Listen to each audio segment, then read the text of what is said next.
Programa Bate-Papo na Praça. Apoio Cultural. Cerveja Paulistinha, a gelada para todas as horas. Olá, amigos da nossa TV Noroeste. Estamos começando mais um Bate-Papo na Praça, o nosso encontro semanal aqui no seu canal 19.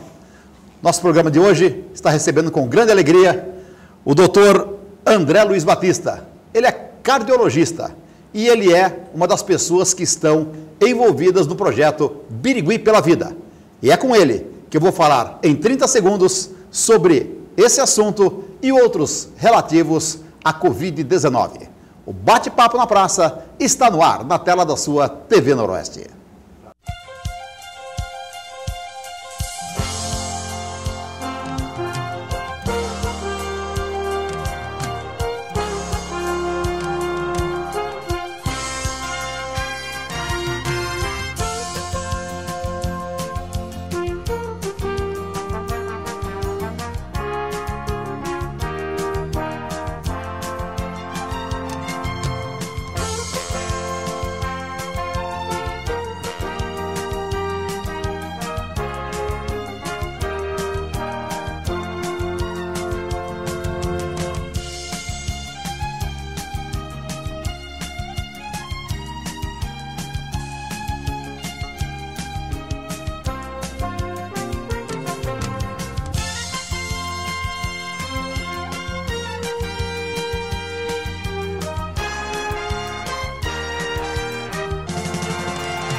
Muito bem, vamos então começar o nosso bate-papo na praça, hoje com a presença do Dr. André Luiz Batista, que é cardiologista e é uma das pessoas que está ligada ao projeto Birigui pela Vida. Dr. André, em primeiro lugar, muito obrigado por ter aceito o nosso convite e vamos trocar umas ideias aqui e falar principalmente sobre a saúde. Bom dia a todos, bom dia Valdecir. Eu que agradeço o convite, tá? Pela oportunidade que a gente possa falar do projeto Birigui pela Vida. E, mais uma vez, obrigado. Estou à disposição para qualquer dúvida que a população tenha, que a gente possa aqui poder esclarecer algumas dúvidas sobre o projeto em relação ao que está sendo acontecendo hoje na cidade de Birigui.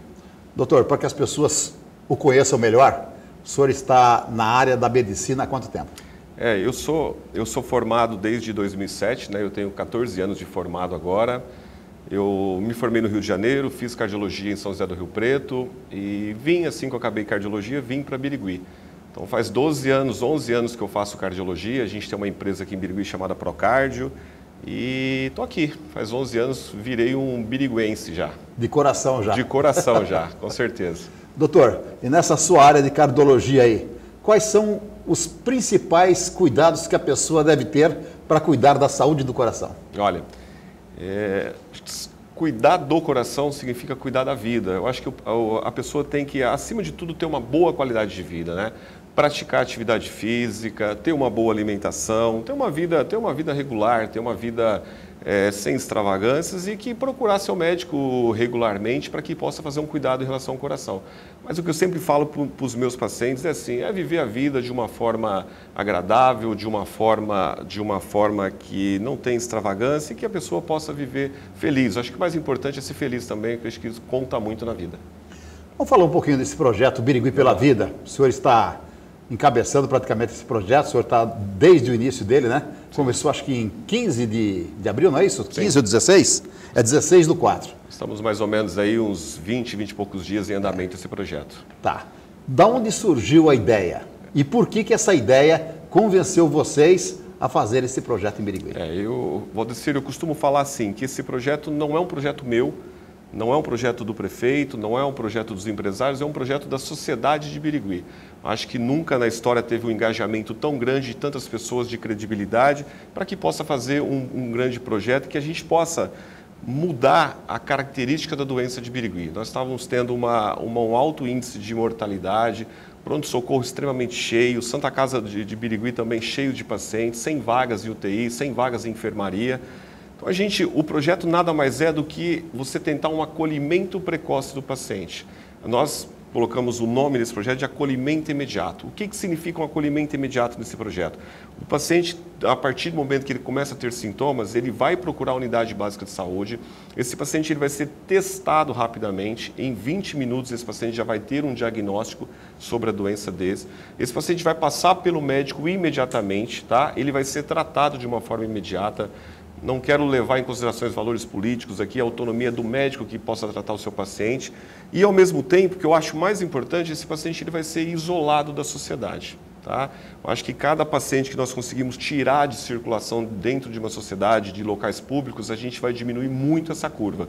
E, consequentemente, a tendência e o que nós já estamos vendo o resultado é que lá em cima da pirâmide, onde possa estourar, onde possa ter aumento de índice de mortalidade, de leitos de UTI, nós estamos conseguindo reduzir com essas medidas de prevenção e de acolhimento imediato do paciente.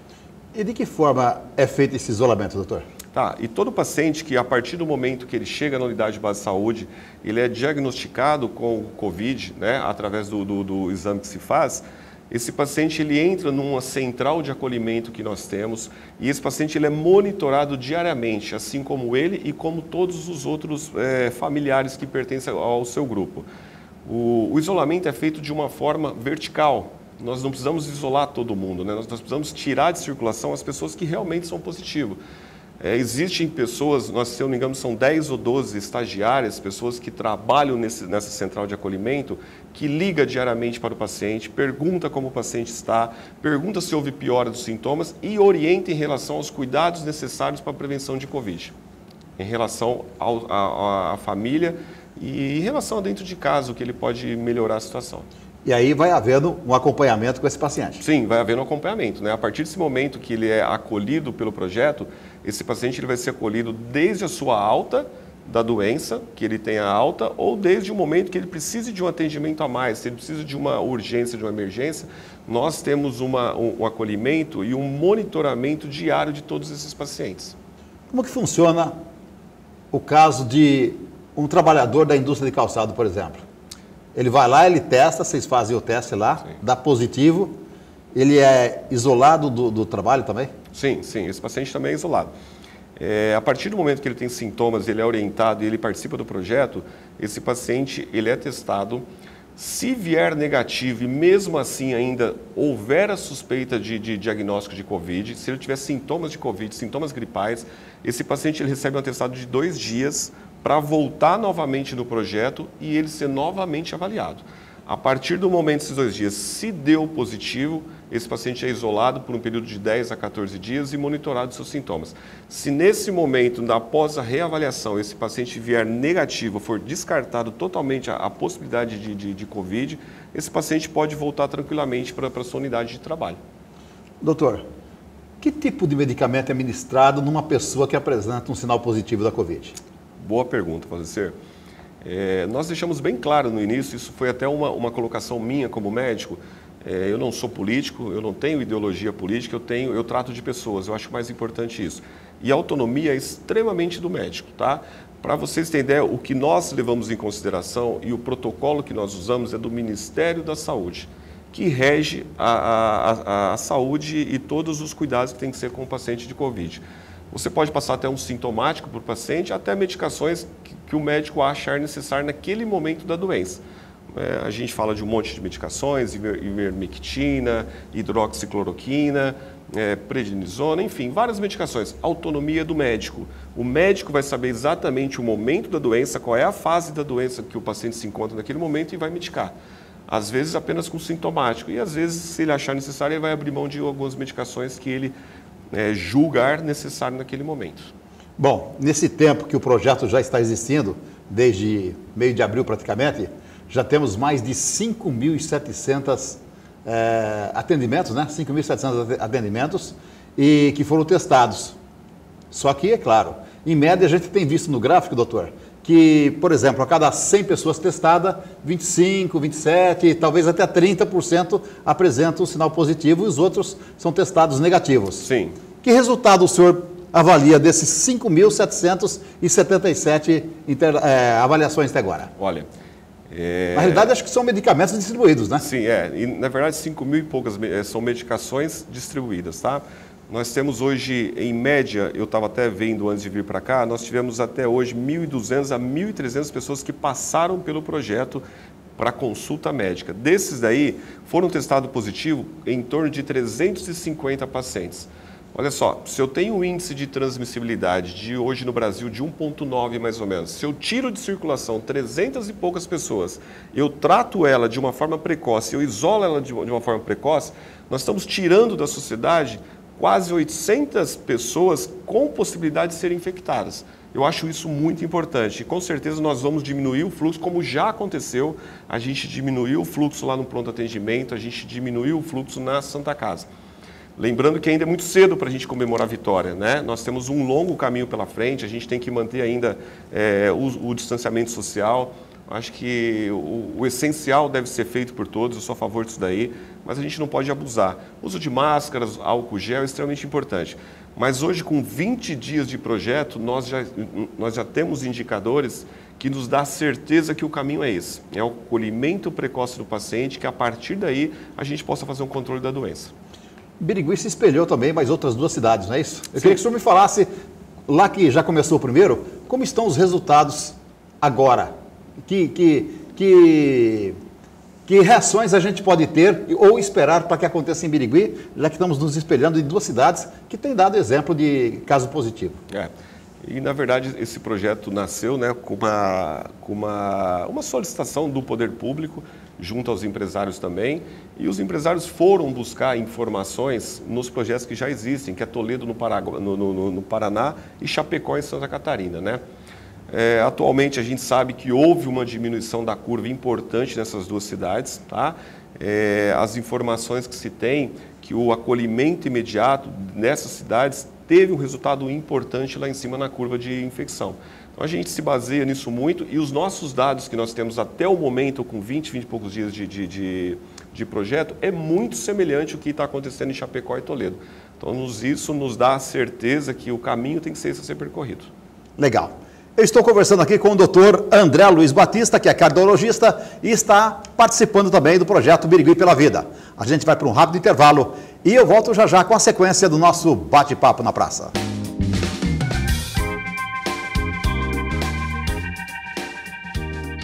Cerveja Paulistinha.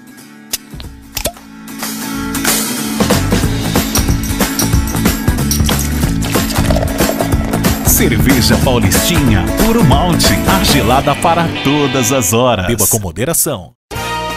Contab, contabilidade e assessoria empresarial, empresa moderna com tecnologia de ponta, comprometida e atenta às necessidades dos seus clientes. Um grupo de colaboradores com especialização constante nas áreas contábil, fiscal, trabalhista, tributária, previdenciária e jurídica. Certificada no Programa de Qualidade de Empresas Contábeis pelo Sescom São Paulo. Contab, Rua Bento da Cruz 714, Centro, Birigui.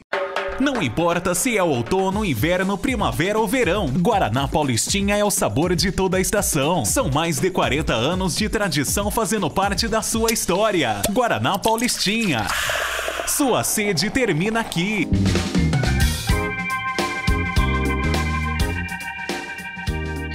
E voltamos com o nosso bate-papo na praça, aqui pela TV Noroeste, hoje recebendo com grande alegria a presença do médico cardiologista, o Dr. André Luiz Batista, que está aqui no nosso banquinho, conversando sobre saúde pública, principalmente, e com destaque para a Covid e esse projeto maravilhoso que está acontecendo em nossa cidade, que é o Birigui pela Vida.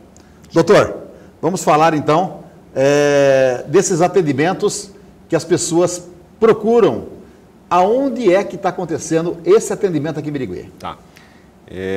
Por orientação do poder público, né, e devido à estrutura que o local nos oferece, todos os atendimentos estão feitos na UBS 1, que é lá na Vila Bandeirante. Tá? É uma UBS um pouco maior, que nos proporcionou uma estrutura melhor para que a gente possa separar os pacientes que estão atendidos com Covid e os pacientes que estão de clínica médica. Qualquer cidadão de Birigui, isso é importante falar, que tenha sintomas de Covid entre o 3º e o 7º dia, estão autorizados e podem procurar a gente no projeto. Tá? A partir desse momento vai ter uma triagem pelo pessoal da enfermagem, vai ser feita a testagem e se houver a necessidade naquele momento de um atendimento médico, ele passará imediatamente pelo médico. E o atendimento, de que horário, qual horário que é? Hoje A gente está começando a atender das 7h30 até as 5 horas da tarde, tá? Com possibilidade, se aumentar o fluxo, da gente estender esse horário, inclusive finais de semana que a gente está pensando no momento. Mas hoje o que se trata o projeto é das 7 às 5 horas da tarde, todos os dias da semana.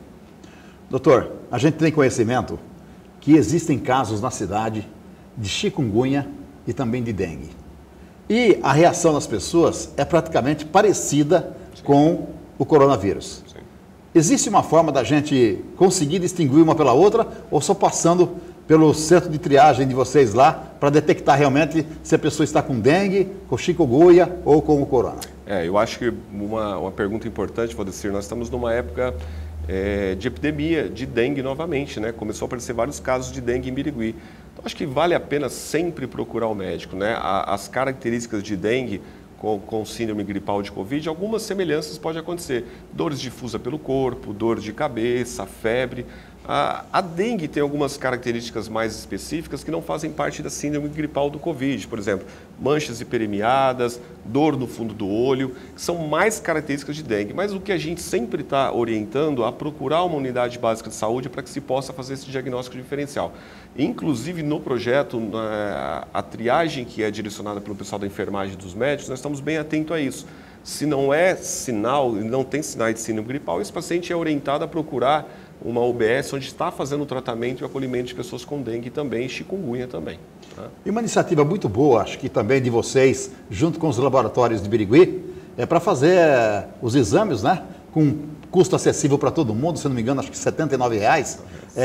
Esse exame é só para o coronavírus ou ele serve para um sintoma de dengue, por exemplo? Não, esse exame eu queria até agradecer os laboratórios que foram muito solícitos quando nós pedimos a sua participação e uma maneira que a gente possa ter mais braços nesse projeto, que a gente possa atender pessoas que tenham condições de pagar um exame, que não estejam sintomáticos, que não encaixe no nosso protocolo de atendimento do projeto, mas que teve contato com pessoas com coronavírus, que tem alguma dúvida, é que procure os laboratórios parceiros da cidade e faça o exame de uma forma mais barata, né? O subsídio que está acontecendo nesses exames com a diminuição do valor, que é custeado pelo projeto e pelos laboratórios. Mas são exames voltados apenas para coronavírus nesse momento, né? Tá. Para Covid. Aí eu te pergunto, a pessoa, por iniciativa própria, pode ir direto no laboratório ou tem que passar por um centro de triagem para o médico orientar a coleta do exame? Não, nós preferimos que não passe porque esse paciente não fique circulando pela cidade. Exatamente. Então, se o paciente ele tem alguma dúvida, ele acha que ele teve um contato, ou ele está tendo contato com pessoas que estão com Covid, e ele está assintomático, mas ele quer tirar essa dúvida, ele pode procurar diretamente os laboratórios parceiros. Agora, se ele tiver sintomas e estiver dentro do período de sintomas, o projeto está lá para acolher ele da melhor forma. Tá? Então, a gente não está abrindo mão de acolher o paciente, a gente não está direcionando para pessoas pagarem de uma forma particular o projeto, o exame, desculpa. Mas as pessoas que têm condições, estão assintomáticas, houve essa parceria com o laboratório. Doutor, a gente sabe que, não todos, é claro, mas uma grande parcela da população tem o costume de se automedicar. Toma aquilo que é bom, toma aquilo que vai resolver, toma aquilo...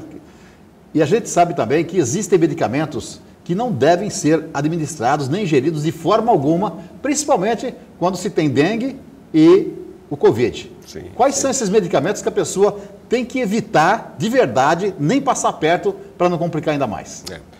Eu acho que isso é cultural do brasileiro já, né, Valcir? Nós inclusive algumas pesquisas, o brasileiro talvez seja a população que mais se automedique.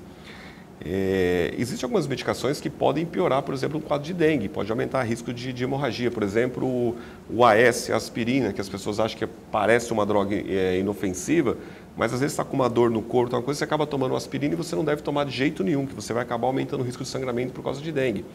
O uso abusivo de antibióticos sem necessidade, às vezes o paciente está com uma odinofagia, que é uma dor de garganta, as pessoas começam a tomar antibiótico de uma forma não adequada, isso você vai aumentar o risco de criar uma resistência pela bactéria, e isso não é também o ideal que seja. Então, o que a gente orienta sempre, está na dúvida, procura seu médico, procura unidade básica de saúde e não se automedique. Essa é a orientação que nós temos que ter para o paciente. Automedicar de forma alguma, né? Automedicar de forma alguma. Isso, em época de pandemia, em época de doenças aí, de forma alguma fazer isso daí. O que a pessoa começa a sentir, doutor, quando ela pega o coronavírus? O senhor fala que se manifesta do 3º ao 7º dia, mas como a pessoa vai saber que é o 3º dia, que é o 7º dia? O que a gente fala de manifestação entre o 3º e o 7º dia, Valdecir, é em relação a sintomas, né? Geralmente o paciente ele tem um contato, ele pode demorar até de 3 a 14 dias para começar a desenvolver a doença e o exame vai começar a dar positivo a partir do 3º dia. Hoje em dia está mudando um pouco isso. O Ministério da Saúde já está orientando a partir do 1º e 2º dia você colher exame já para que a gente possa pegar mais precocemente esses pacientes, tá? Então aquela ideia inicial que vendeu para nós, bem no começo da pandemia, fique em casa, só vai para o hospital, vai procurar ajuda médica se você estiver muito ruim, hoje isso caiu em desuso. Hoje em dia, quanto mais imediatamente, independente do tratamento médico, independente do remédio, quanto mais imediatamente você seja monitorado, você seja acolhido, isso é o ideal que se faz hoje. Observou que melhorou muito, melhorou a mortalidade em relação a esses pacientes. O que a gente orienta, os sintomas são muito diversos, né? Não dá para a gente poder dizer o que o paciente vai ter. Acho que cada organismo reage de uma forma. Eu tive Covid, eu tive dores no corpo insuportável 2 dias, uma febre passou. Tem pessoas que já abrem o quadro com uma falta de ar, com cansaço, mas geralmente isso acaba acontecendo entre o 6º, a partir do 6º ou 8º dia. Mas o que a gente pede que os pacientes fiquem atentos é perda de paladar, tá? Dores difusas pelo corpo, começa a ter um quadro de febre, começa a ter coriza, começa a ter uma tosse. Isso são sinais de uma síndrome gripal que tem muita característica de ser uma síndrome por Covid. Quer dizer, pode até ser que seja uma síndrome gripal, né? Sim. Mas pode estar aí um Covid embutido atrás desse sintoma mascarado. Eu acho que não dá para a gente pensar em qualquer outra coisa, porque nós estamos numa pandemia, né? E eu escuto muitas pessoas falando isso, doutor, eu tive uma gripe, mas não é nada, é apenas uma gripe. Eu falei, gente, Covid é gripe, Covid é um vírus, né? Então as manifestações do SARS-CoV, do Covid-19, é de uma gripe. Então as pessoas às vezes confundem e ficam esperando muito tempo, achando que está uma simples gripe, uma gripe que vai passar. Então eu acho importante é que tenta procurar seu médico, mas entender que o Covid pode ser desde uma gripe até sinais mais graves de uma doença pulmonar extremamente agressiva. Doutor, a gente vê casos e casos aí de jovens, principalmente, morrendo, perdendo a vida, assim, do nada praticamente, pessoas saudáveis, que não tinham nenhuma comorbidade e agora contrai a doença e tem casos aí de 2, 3, 4 dias a pessoa ia a óbito. Por que isso acontece, doutor? Cada corpo é um corpo, é isso? Essa é a pergunta de 1 milhão, Valdecir. Eu acho que assim, nós estamos percebendo, vocês devem ter visto, tem famílias que perdem 3, 4, é acometido de uma forma extremamente grave. Então, o que está se estudando, tem até uma faculdade, Universidade Brasileira do Rio Grande do Sul, está tentando estudar isso. Por que tem casais que o marido tem e a mulher não tem? Então eles pegaram algum grupo de pessoas e conseguiram separar isso daí para tentar achar de uma forma genética qual é a susceptibilidade de qual pessoa tem para desenvolver uma forma grave da doença, né? E essa é a grande pergunta, esse talvez seja o grande boom da ciência hoje, além da vacinação em massa que já está começando a acontecer, é por quê? Por que tem pessoas que têm uma tendência a desenvolver a doença mais grave? Eu acho que em relação aos jovens, assusta, né? A gente vê um monte de jovens, a gente está perdendo vidas de pessoas que não tinham comorbidades nenhuma. Mas o que eu penso é o seguinte, a falta de isolamento social que aconteceu nesse final de ano, nesses dias que antecederam, e a quantidade de pessoas que foram transmitidas por que foram infectadas por essa nova cepa, que é a P1, ela não é mais agressiva, mas a transmissibilidade dela é muito maior.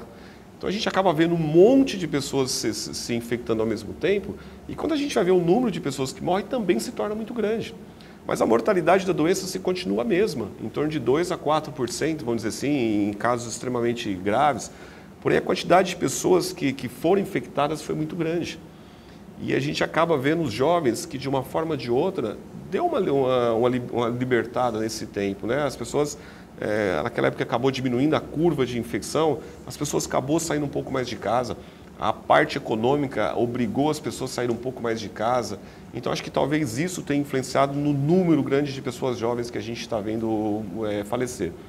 E fora que os idosos começaram a ser vacinados, né? Tem alguns estudos em São Paulo que diminuiu a mortalidade em torno de 80%, 90% nos idosos que já estão vacinados. E o grande segredo, eu acho, a grande vitória de todo mundo vai ser essa vacinação em massa. O que nós estamos fazendo nesse momento é o que nós temos em mão, que é diminuir a porcentagem de pessoas graves. Mas eu acho que o final dessa conversa toda, o final dessa pandemia, resume-se em uma palavra, uma frase talvez: vacinação em massa. Vacinação, esse é o caminho. Esse é o caminho. Entendi. Esse é o caminho da ciência. Não tem como a gente pensar diferente, não tem como a gente imaginar alguma outra coisa que não seja isso, tá? Essas vacinas aí, doutor, cada um age de um jeito, determina que seja feito de uma forma, enfim. Mas resumindo, todas elas são boas, não é isso? Resumindo, tomem vacina. Acho que essa mensagem tem que ser... Não importa a marca, não importa a procedência, nada. Passem, toma vacina. A gente tomou vacina até hoje na vida, ninguém perguntou que marca que era, né? Exatamente. Hoje em dia, a gente acaba perguntando por causa de uma briga política que existe, a gente acaba confundindo as coisas. Existem duas vacinas que é difundida de uma forma mais em massa no Brasil, né? Que é da AstraZeneca e da Coronavac. A diferença entre elas é que a Coronavac, talvez na primeira dose, ela tem uma proteção menor, só que a segunda dose é num tempo menor também que se faz, e os efeitos colaterais dela talvez são menos evidentes que em relação à AstraZeneca. Só que ambas são feitas por vírus atenuados, ou seja, vírus morto.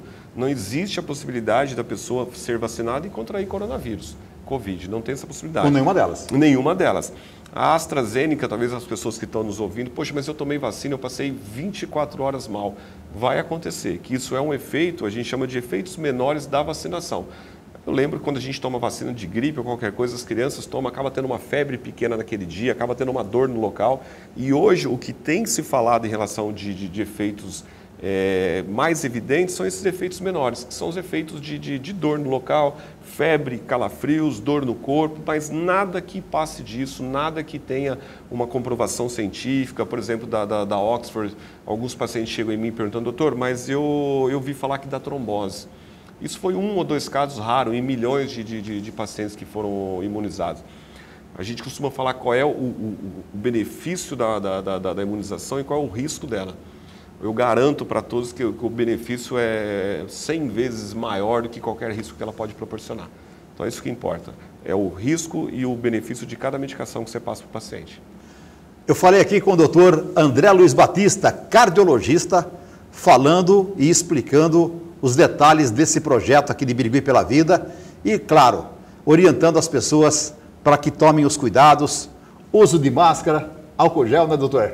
Sim. E todos os cuidados necessários, distanciamento também. Eu acho, gente, acho que assim, acho que a mensagem, se ficar essa mensagem no final, acho que eu estou feliz de ter vindo aqui hoje, Valdecir. Usem máscara, continue com o distanciamento social, evitem aglomerações sem necessidades, o uso de álcool gel, vacinação. Acho que vacinação é fundamental e eu tô feliz que eu atendo os meus idosos no meu consultório. Eu acho que em torno de 99% das pessoas aderiram à vacinação, né? O brasileiro, ele se vacina, isso foi comprovado, que ele gosta de vacinar. E vacine, eu acho que o caminho final para a gente sair dessa fase ruim, para a gente sair dessa tempestade que a gente está vendo, esse furacão que passou sobre nós, é a vacinação em massa, não tem outra coisa para fazer.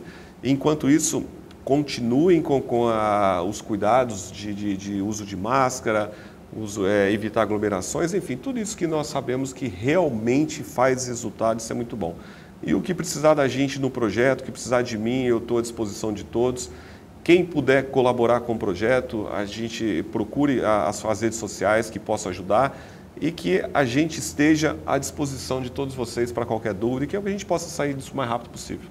Doutor, nós vamos encerrar por aqui, que nosso tempo já está acabando, mas eu vou deixar aberta a porta aqui para que o senhor volte outra oportunidade para que a gente possa falar sobre outros assuntos relacionados à área da cardiologia e que o senhor é especialista. Perfeito. Muito obrigado pela sua atenção em nos atender aqui, em estar aqui, prestar esses esclarecimentos. Eu acho que o meio de comunicação é para isso, doutor. Sim. É para esclarecer as pessoas, orientar acima de tudo, né? E a gente ter um final feliz ao término dessa pandemia, que vai passar, se Deus quiser. Se Deus quiser, eu agradeço. Obrigado pela oportunidade. Doutor André Luiz Batista, cardiologista, aqui no nosso Bate-Papo na Praça. A gente volta na próxima semana com mais um entrevistado e com mais um programa líder de audiência para você. Forte abraço e fique com a paz de Deus.